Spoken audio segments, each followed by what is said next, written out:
नमस्कार दोस्तों, motivational banker में आपका स्वागत है। दोस्तों, हमें आपके लिए जीआईबी, डीबीएफ और प्री प्रमोशन का वन स्टॉप सॉल्यूशन।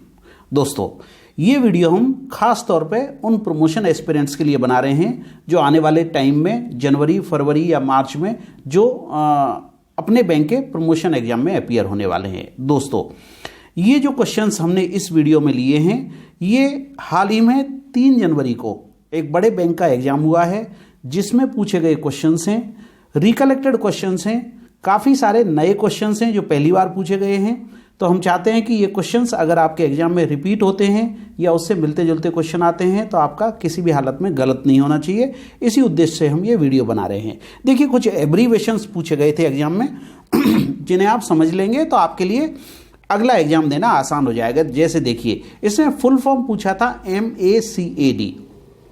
ये क्वेश्चन पहली बार किसी एग्जाम में पूछा गया है। पिछले 6-8 महीने में जितने भी एग्जाम हुए हैं उनमें कहीं भी ये क्वेश्चन नहीं आया है।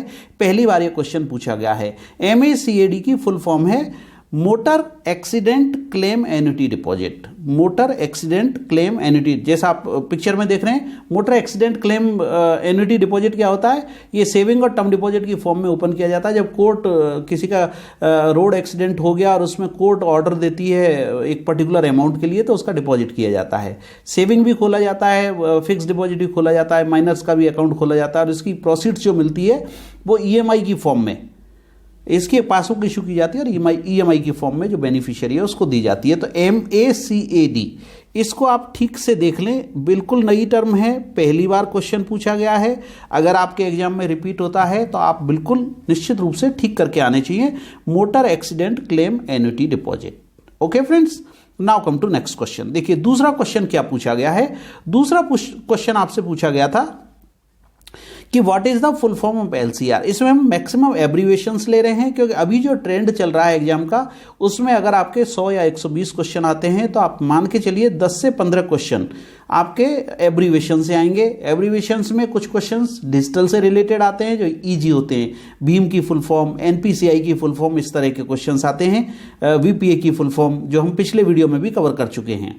मैं आई लिंक में दे दूंगा आपको पिछला वीडियो, उसको भी देख लें एक बार, उसमें भी काफ़ी सारे फुल फॉर्म हमने दिए हुए हैं। तो ऐसे क्वेश्चंस आते हैं तो इजी होते हैं कंपैरेटिव हमारे लिए, परंतु जब नई टर्म्स आ जाती हैं तो थोड़ा सा हमारे लिए मुश्किल होती है। जैसे LCR का फुल फॉर्म पूछा है, जिन दोस्तों ने बासल नॉर्म्स का मेरा वीडियो देखा है वो LCR का जवाब आसानी से दे पाएंगे। LCR की फुल फॉर्म है liquidity coverage ratio. Basal norms के वीडियो में हमने बताया है कि बैंकों को 30 दिन के आउटफ्लो के लिए हाई क्वालिटी लिक्विड एसेट्स रखनी होती हैं डेली बेसिस पर, और ये लिक्विड एसेट होती है minimum 100%। High quality liquid assets 30 दिन के आउटफ्लो के लिए, जैसे आपने देखा ना यस बैंक में, अभी जब यस बैंक परेशानी में था तो उस टाइम में लोगों ने पैसा निकालना शुरू कर दिया। तो RBI कहती है कि 30 दिन के लिए आपको हाई क्वालिटी की लिक्विड एसेट रखनी है ताकि 30 दिन के आउटफ्लो को आप मैनेज कर पाएं। उतने दिनों में RBI अपनी व्यवस्था कर लेता है और बैंक को कंट्रोल में कर लेता है। ठीक है, तो LCR का फुल फॉर्म आपको पूछा गया था। तीसरा क्वेश्चन देखिए, बहुत पॉपुलर है। ईज का फुल फॉर्म पूछा है। ईज अभी बैंकों में लागू है, सभी को ईज के पैरामीटर्स पे खरा उतरना होता है बैंकों को। Enhanced access and service excellence, इसमें क्लीन बैंकिंग और स्मार्ट बैंकिंग की बात कही गई है। अभी ईज 3.0 चल रहा है। नवंबर 2017 में PSB मंथन जो हुआ था उसके दौरान ये कंसेप्ट लाया गया था। तो ईज का कंसेप्ट है बैंकों में enhanced access and service excellence, तो इसको भी आप ध्यान रखें, ईज का फुल फॉर्म क्या है। अगला क्वेश्चन पूछा गया था NCLT के बारे में कि NCLT का फुल फॉर्म क्या है। फुल फॉर्म के साथ में आप समझ भी लें कि ये होता क्या है। देखिए, NCLT है आपका नेशनल कंपनी लॉ ट्रिब्यूनल। आप जानते हैं इंसॉल्वेंसी एंड बैंक्रप्सी कोड में IBC में जो केसेस जाते हैं वहाँ 2 अदालतें काम करती है। एक है आपकी NCLT और दूसरी आपकी DRT। अगर इंडिविजुअल का केस है या पार्टनरशिप का केस है तो DRT डील करेगी, और अगर कॉरपोरेट का केस है या LLP का केस है तो NCLT डील करती है। National company law tribunal court है, नाम अलग अलग दिए गए हैं कोर्ट ही। ठीक है, तो NCLT का फुल फॉर्म पूछा गया था नेशनल कंपनी लॉ ट्रिब्यूनल। अगला देखिए, फिर से एक नया क्वेश्चन पूछा गया, CFR का फुल फॉर्म क्या है। CFR है आपका central fraud registry. Central fraud registry क्या है? ये एक तरह की रिपोजिटरी है, आप ये मान के चलिए। ये रिपोजिटरी बनी हुई है जिसका पर्पज क्या है? इसका पर्पज ये है कि बोरोवर के जितने भी फ्रॉड होते हैं वो इस रिपोजिटरी में मार्क किए जाते हैं। तो ये सर्चेबल डाटा है।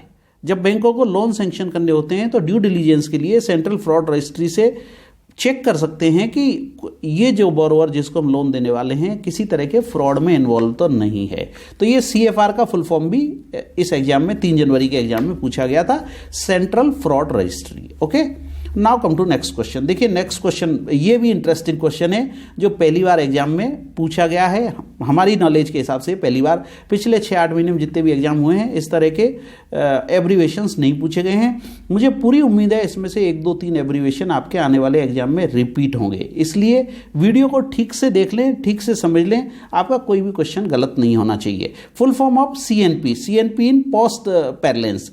पोस्ट क्या है? पॉइंट ऑफ सेल पे जब आप ट्रांजेक्शन करते हैं तो एक डेटा निकलता है जिसको हम CNP डेटा यानी कार्ड नॉट प्रेजेंट। देखिए कई बार क्या होता है, हम जब ट्रांजेक्शन करते हैं तो फिजिकली कार्ड नहीं देते, सिर्फ कार्ड की डिटेल डालते हैं और हम ट्रांजेक्शन कर देते हैं। तो ये CNP जो डेटा जनरेट होता है वो कार्ड नॉट प्रेजेंट डेटा है, कार्ड नॉट प्रेजेंट ट्रांजेक्शन का डेटा है। ये इसकी फुल फॉर्म पूछी गई थी। ओके, अगले क्वेश्चन पे आ जाते हैं। अगला क्वेश्चन कॉमन है, क्रिलिक के बारे में पूछा गया। क्रिलिक पे हम कई बार चर्चा कर चुके हैं अपने वीडियो में। ये भी रिपोजिटरी है, central repository of information on large credit. Large credit का मतलब क्या है? 5 crore and above, 5 crore and above के जितने भी SMA अकाउंट होते हैं, स्पेशल मेंशन अकाउंट होते हैं 0, 1 या 2, इनकी हमको RBI को वीकली रिपोर्ट करनी होती है। इसके अलावा एक RBI को मंथली रिपोर्ट भी जाती है क्रिलिक की, वो हम काफ़ी डिटेल में पहले भी चर्चा कर चुके हैं। तो ये क्रिलिक की इसमें फुल फॉर्म पूछी गई थी। Okay, now come to next question. अगला क्वेश्चन देखिए हमारा क्या कहता है। अगले क्वेश्चन में देखिए फिर से एक नई टर्म पूछी गई है, RFID, radio frequency identification. RFID क्या है? रेडियो फ्रीक्वेंसी आइडेंटिफिकेशन है क्या? ये जो आइडेंटिफिकेशन है ये ऑब्जेक्ट्स पर लगे टैग को आइडेंटिफाई करता है और उसको रीड करता है। इसके बारे में एक फुल फॉर्म पूछी गई थी, radio frequency identification.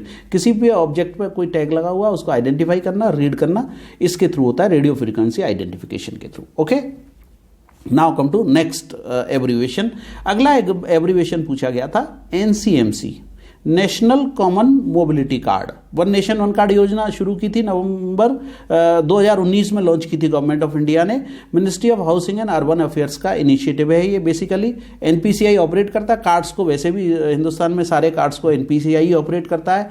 Contactless smart card है। पर्पज ये है आप जब पूरे हिंदुस्तान में घूम रहे हैं तो टोल पे, ATM पे, रुपे पे, पॉस पे, ये सब जगह वैलिड होना चाहिए। मतलब वन नेशन वन कार्ड, एक ही कार्ड से आप पूरा हिंदुस्तान घूम सकें, ये इसका पर्पज था NCMC national common mobility card launch करने का। गवर्नमेंट ने 2019 में इस कार्ड को लॉन्च किया था, प्राइम मिनिस्टर मोदी साहब ने। ठीक है, तो NCMC की फुल फॉर्म पूछी गई थी और ये चूंकि लेटेस्ट है इसलिए पूछा गया था। वॉश क्या है? पहले फुल फॉर्म समझ लें, फुल फॉर्म भी पूछी जा सकती है आपको, वॉश के बारे में भी पूछा जा सकता है। वॉश क्या है? Water sanitation and hygiene. इसको कौन रिफाइनेंस कर रहा है? क्वेश्चन ये पूछा गया था। रिफाइनेंस कर रहा है इसको नाबार्ड।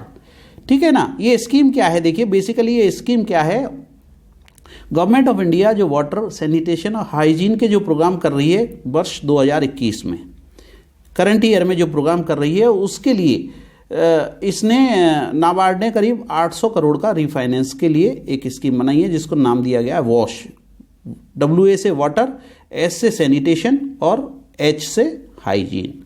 तो ये क्वेश्चन हमने टेलीग्राम पे भी कवर किया है। दोस्तों हमारा टेलीग्राम चैनल है, उसे आप ज्वाइन कर सकते हैं जिसमें हम डेली क्विज देते हैं और उस क्विज में से काफ़ी सारे क्वेश्चंस आपके एग्जाम में रिपीट हो रहे हैं। ये क्विज वो हैं जो रिसेंटली जितनी भी घटनाएं होती हैं बैंकिंग से रिलेटेड या जनरल अवेयरनेस से रिलेटेड, वो हम इसमें कवर करते हैं। डिस्क्रिप्शन में मैं लिंक दे दूंगा, आप टेलीग्राम चैनल को जरूर ज्वाइन कर लें। ढेर सारे क्वेश्चन आपको वहाँ मिलेंगे, आप उनको भी कर लेंगे तो आपको 2, 5, 10 क्वेश्चन उसमें से काफ़ी एग्जाम में मिलने के चांसेस रहेंगे। हमारी वीडियो लाइब्रेरी दोस्तों हमारी वेबसाइट पर उपलब्ध है। आप अगर वीडियो लाइब्रेरी विजिट करना चाहते हैं तो हमारी वीडियो लाइब्रेरी है www.motivationalbanker.com पर उपलब्ध है, जहाँ आपको ना सिर्फ वीडियो मिलते हैं, आपको रिकलेक्टेड क्वेश्चन मिलते हैं। पिछले 6-8 महीने में जितने भी बैंक एग्जाम हुए हैं, करीब करीब सबके रिकलेक्टेड क्वेश्चंस के वीडियो हमने यहाँ बनाए हुए हैं, जिसमें से काफ़ी सारे क्वेश्चन आपके एग्जाम में रिपीट होते हैं। आप जानते हैं पिछले एग्जाम में जो क्वेश्चन होते हैं, जैसे ये 10 क्वेश्चन मैंने आपको कराएं, इसमें से हो सकता है 2 या 3 क्वेश्चन आपके अगले एग्जाम में रिपीट हो जाएं, 3 क्वेश्चन किसी एग्जाम में, 3 क्वेश्चन अगले एग्जाम में, इस तरह से रिपीटेशन होता रहता है। तो एक बार ये वीडियो लाइब्रेरी जरूर विजिट कर लें। इसके अलावा ये पीडीएफ हमने दी हुई हैं जो काफ़ी इंपॉर्टेंट हैं, जिनको डाउनलोड कर सकते हैं, बार बार पढ़ सकते हैं। क्वेश्चंस हैं, कंप्यूटर अवेयरनेस के क्वेश्चंस हैं, और भी बहुत सारे वीडियो हैं। ये हमने सब्जेक्टिव वीडियो दे रखे हैं, 18 वीडियो करीब यहाँ हैं। तो काफ़ी अच्छी वीडियो लाइब्रेरी है, आप चाहें तो एक बार इसको विजिट कर सकते हैं। अगर आप प्रमोशन एस्पिरेंट हैं तो आपको निश्चित रूप से एक बार हमारी वीडियो लाइब्रेरी ट्राई करना चाहिए। मैंने आप वेबसाइट का एड्रेस दिया है www.motivationalbanker.com। आप चाहें तो हमें मोबाइल पर भी कॉन्टैक्ट कर सकते हैं, व्हाट्सएप कर सकते हैं 9587300888। दोस्तों, हम आपको इसी तरह के अपडेट्स देते रहेंगे, हम आपके लिए रेगुलर वीडियो बनाते रहेंगे। हमारा मकसद है कि जो एग्ज़ाम आप देने जा रहे हैं, चाहे वो 9 जनवरी को है, चाहे 24 जनवरी को है, चाहे फरवरी में है, आप अपने एग्ज़ाम में एक्सीलेंस करें। तो यही हमारा मकसद है ये सब वीडियो बनाने के पीछे। So friends, thank you very much for watching this video. Video पसंद आए तो लाइक करें, दोस्तों के साथ शेयर करें, और चैनल अभी तक सब्सक्राइब नहीं किया है तो जरूर सब्सक्राइब कर लें, और सब्सक्राइब कर रखा है तो बेल आइकन प्रेस करना नहीं भूलें, ताकि हर वीडियो का नोटिफिकेशन आपको टाइम पर मिलता रहे। So thank you for watching.